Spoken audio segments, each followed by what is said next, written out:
Demek davom etamiz. Bizda dastlab kimyoviy tushunchalar S mashqlari yechimini ko'rib chiqamiz. Birinchi savol. Hop, demak bizda quyidagicha tuzimiz mavjud.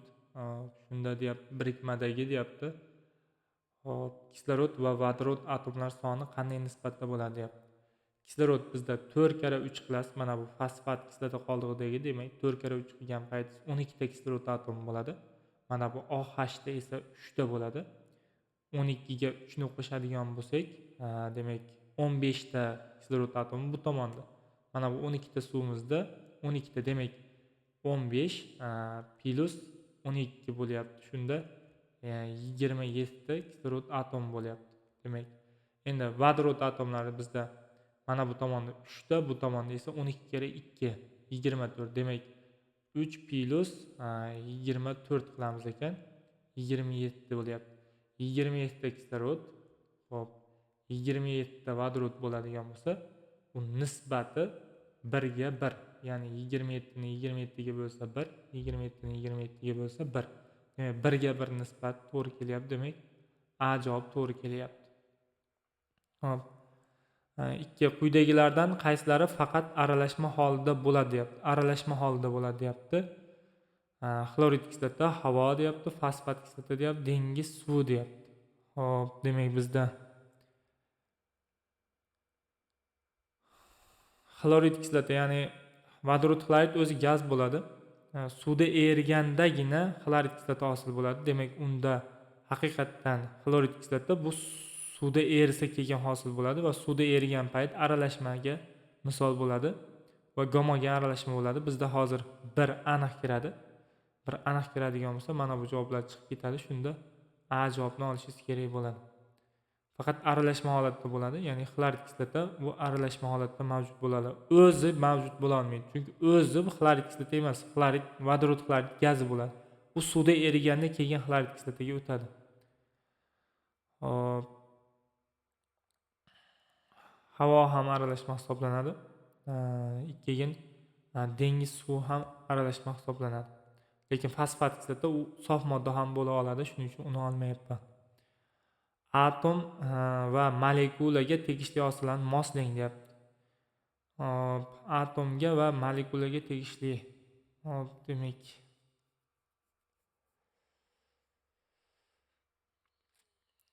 atom bu A bilan belgilanyapti ekan. Demak, A ga atom massa, misol uchun, ya'ni atom massa to'g'ri keladi. Ya'ni A ga 2 bo'lishi kerak bo'ladi. U aniq.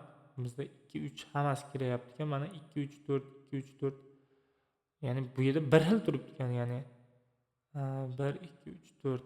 Ya'ni A ga 1 2 3 4 aniq kiradi demoqchi. Shunchaki B ni nima qilib qo'ysak bo'ldi. B ga tegishli xossa, ya'ni molekulaga tegishli xossani topsam bo'ldi.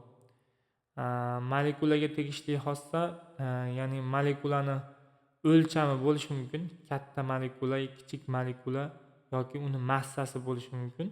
Shuning uchun 1 ham 2 ham kirsa, 3 molekulani elektronga moyilligi degan tushuncha mavjud emas. Shuning uchun 3 ni chiqarib olasiz. Keyin molekulani valentligi degan narsa mavjud emas. Elementni valentligi bo'lishi mumkin, lekin molekulani valentligini eshitmaganman. Ya'ni u narsa mavjud emas. Agregat holati deyapti. Molekulani agregat holati bo'lmaydi. Moddaning agregat holati bo'ladi. Lekin molekulani o'lchami yoki molekulani massasi bo'lishi mumkin. Shunda 1 2 kiryapti. A javob to'g'ri bo'ladi. 4. Suv, muz va bug' berilgan. Ular uchun quyidagilarning qaysilari noto'g'ri deyapti. Zichligi eng katta bo'lgani bug' deyapti. Zichligi eng katta bo'lgani bug' deyapti. Hop. Noto'g'risini topishim kerak ekan. Menimcha bu yerda zichligi eng katta bo'lgani bug'. Yo suv yo muz bo'lsa kerak bu yerda. Bilmadim, yana aniq eslay olmayapman. Suv bo'ladi. Suvning zichligi katta bo'ladi nimanikidan, muznikidan. Chunki muz nimaga suvda cho'kmaydi desangiz, muzning zichligi suvning zichligidan kichik bo'lgani uchun muz suvda cho'kmaydi. Agar muzning zichligi suvnikidan katta bo'lganda muz suvga cho'kib ketadi. Shuning uchun ichida eng katta zichlikka ega bo'lgani bu suv bo'ladi. Suv. zichligi eng katta bo'ladi. Shuning uchun bu yerda noto'g'risi degan, noto'g'ri, ya'ni bu eng katta demoqchi, bu yolg'on. Shuning uchun hozir noto'g'ri deganda bir bor javob olinadi. Bir bor javob olinsa, ikki suv qaynashi bilan molekulalar tartibsizligi ortadi deyapti. Bu to'g'ri va to'g'ri nima? Bizga to'g'risi kerak emas, bizga xatosi kerak. Suv bug'i holatga o'tganda zarrachalar orasidagi savol masofa kamayadi deyapti. Ya'ni suv bug' holatga o'tganda orasidagi masofa, ya'ni zarrachalar orasidagi masofa kattayadi-yu, bular kamayadi deyapti. Demak bizda xato javob so'ralgan, ya'ni bu yerda kattayadi, lekin bular kamayadi deb yozgan. Kamayadi deyish xato, shuning uchun xato javobni olishim kerak. 1 3 noto'g'ri javob bo'lganligi uchun olaman. Shunda B javob to'g'ri bo'ladi. 5. Moddada bor, lekin molekulada yo'q. Xossdan u nima? Moddada bor debdi, lekin molekulada yo'q. Moddani rangi bo'lishi mumkin. Moddani rangi bo'lishi mumkin. Keyin eruvchanlik bo'lishi mumkin. Ya'ni moddada bor haqiqatan shu narsalar 2 4 aniq kiradi. Xo'p, moddani elektro'tkazuvchanligi tushunchasi ham mavjud bo'lsa kerak. Shunda B javob to'g'ri bo'ladi. Lekin molekulani ham, moddani ham massasi bor. Molekulani xullas massasi bor. Shuning uchun u olinmaydi. Bizda moddada bor bo'lishi kerak, molekulada yo'q bo'lishi kerak. Shuning uchun bir olinmayapti. Shunda B javob to'g'ri bo'ldi. 6. Quyidagi fikrlardan to'g'risini aniqlang deyapti. Molekula orasida o'zaro itarilish va tortilish kuchlari mavjud deyapti. Bu haqiqat. Bizdan to'g'risini aniqlang deyapti. Molekula orasida o'zaro itarilish va tortilish kuchlari mavjud. A javob to'g'ri bo'ladi. Atom moddaning barcha yo'q, molekula bo'ladi.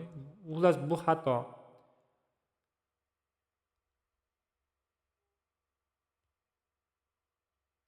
Xullas bular xato bo'ladi. Shunda to'g'risi bu A javob to'g'ri keladi. 7. Modda xossasini ko'rsating deb. Elektromanfiylik bu elementga xos. Nisbiy atom massa debdi. Endi nisbiy atom massa ham atomga xos yoki elementga xos u narsa. Bilmayman, ya'ni bu moddaga xos emas-da har holda. Lekin molyar massa bu moddaga xos bo'ladi. Yani 1 mol moddaning massasi bu molyar massa hisoblanadi. Ya'ni qoida bor, o'zi 1 mol moddaning massasi bu molyar massa bo'ladi. Shuning uchun moddaning massasi deganda shu moddaning xossasi bu molyar massa. C javob to'g'ri bo'ladi. Bu valentlik, u elementga xos xususiyat. Oddiy modda haqida noto'g'ri fikrni ko'rsating deyapti. Oddiy modda haqida noto'g'ri fikr. Elementlar sonidan ko'p deb oddiy modda. Bu to'g'ri fikr. Ya'ni bu to'g'ri fikr. Elementlar sonidan oddiy moddalarning soni, ya'ni oddiy moddalarning soni elementlar sonidan ko'p bo'lishiga sabab bu allotropiya. Mana misol uchun uglerod elementi o'zidan 4 ta oddiy moddani hosil qiladi.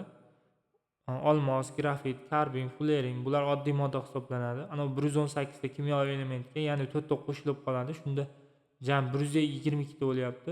Ana uglerodning hisobiga shuncha ortgan bo'lsa, ya'ni kislorod, fosforlarda ham allotrop shakllari mavjud bo'ladi. Shularnikini ham qo'shadigan bo'lsangiz, elementlar sonidan oddiy moddalar soni ortib ketadi, ya'ni ko'payib ketadi. Bu haqiqat. Ya'ni oddiy moddalar soni elementlar sonidan ko'p bo'lishi haqiqat. Shuning uchun biz A ni olmaymiz, chunki bizdan xato javobni so'ralgan. Xato javobni topishim kerak. Oddiy moddalar soni murakkab moddalar sonidan kam demoqchi. Kam haqiqatdan. Metallar soni metal massalar sonidan ko'p. Metallar soni metal massalar sonidan ko'p haqiqatdan. 96 ta metal bor. 22 ta metal massa bor, ko'p bo'ladi. Normal sharoitda gazlar soni suyuq moddalar sonidan kam.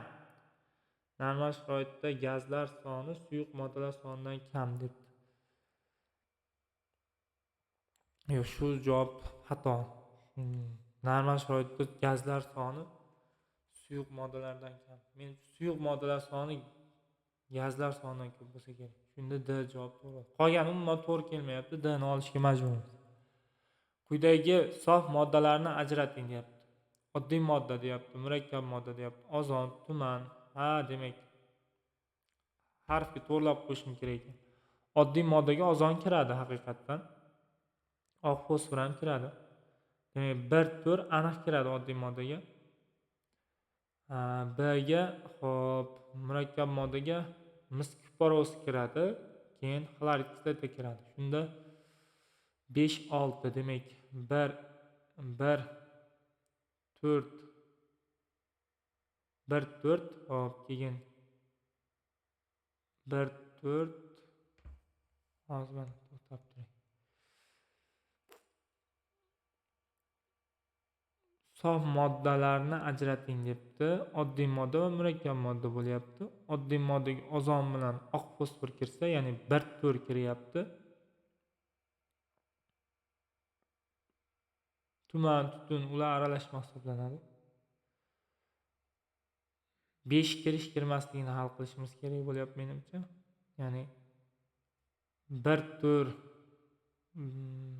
1/4 6 olinsa kerak menimcha.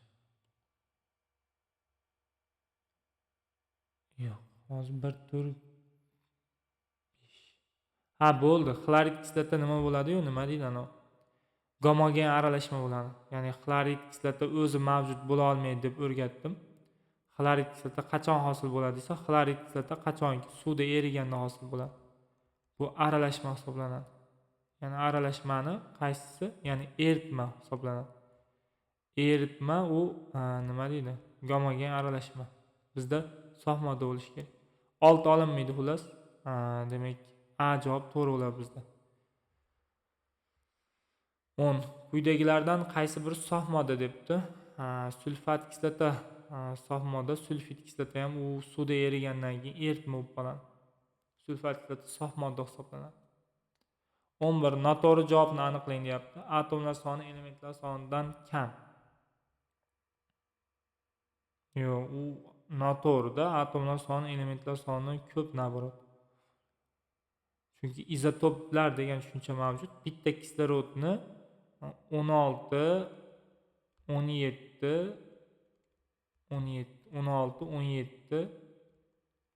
18 izotoplari mavjud. Ya'ni izotoplar deganda, ya'ni atomlar turi. Ya'ni 16 massali izotopi bor, 17 massali izotopi bor, 18 massali izotoplari mavjud kislorod. Bu degani uni atomlar soni ham ko'p bo'ladi, elementlar sonini, ya'ni kislorod elementini 3 ta atomi bo'ladigan bo'lsa, u aniq atomlar soni elementlar sonidan ko'p boyib ketadi. Bizda hozir noto'g'risini so'rab.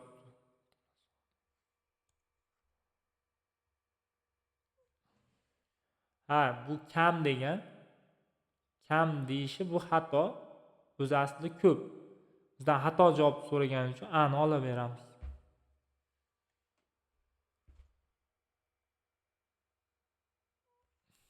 Noto'g'ri javobni aniqlang deyapti 12 da. Elementlar soni atomlar sonidan kam. Bu to'g'ri bo'lib qoladi endi.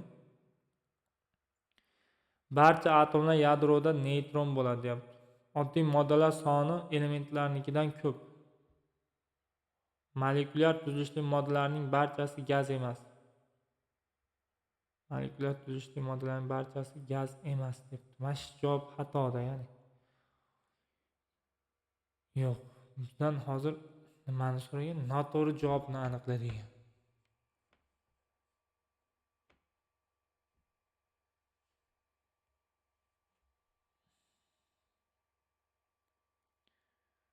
Ha, mana bu barcha hozir molekulyar tuzilishli moddalarning barchasi gaz emas. To'g'ri, molekulyar tuzilishli moddalar qattiq suyuq gaz bo'lishi mumkin. Bu to'g'ri, mana bu to'g'ri javob. Bizdan xato javob so'ralibdi. Oddiy moddalar soni elementlarnikidan ko'p. Ha, allotropiyani hisobiga ko'p. Elementlar soni atomlar sonidan kam. Bu ham to'g'ri variant. Bizda barcha atomlar yadrosida neytron bo'ladi deyapti. Endi atomlarning yadrosida proton bilan neytron bo'ladi. Ya'ni proton va neytron bo'ladi. Ha, bo'l, tushunarli. Demak, vodorod haqida gapiryapti. Vodorod elementi mavjud. Vodorodning protoni bor 1. Vodorodning protoni 1, misol uchun. elektroni 1, lekin neytroni degan payt birdan birini ayiradigan bo'lsangiz, yadrosida neytron mavjud emas buni. Shuning uchun shu narsani xato ekanligini isbotlab beradi vodorod elementi. Vodorod atomi mavjud, lekin uni yadrosida neytron mavjud emas. Bu esa barcha atomlar yadrosida neytron bo'ladi demoqchi. Bu xato narsa, shuning uchun B ni olamiz, xato javob bo'lganligi uchun. To'g'ri javobni aniqlang degan. Elementlar soni atomlar sonidan kam. Elementlar soni atomlar sonidan kam. Xo'p. Bu to'g'ri narsa. Hozirda aytdim. Element bitta bo'lishi mumkin, lekin uni turli xil izotoplari bo'lishi mumkin. Shuni hisobiga atomlar soni ko'payib ketadi. Elementlar soni esa oz atomlar sonidan. Bizdan to'g'risini so'ragan, A javob to'g'ri bo'ladi. 14. To'g'ri javobni aniqlang.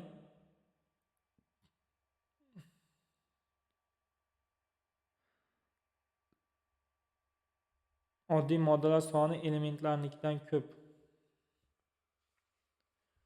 Shu javob to'g'ri. Hop, 15. Qaysi sababga ko'ra atomlar soni elementlar sonidan ko'p? Allotropiyaning hisobiga.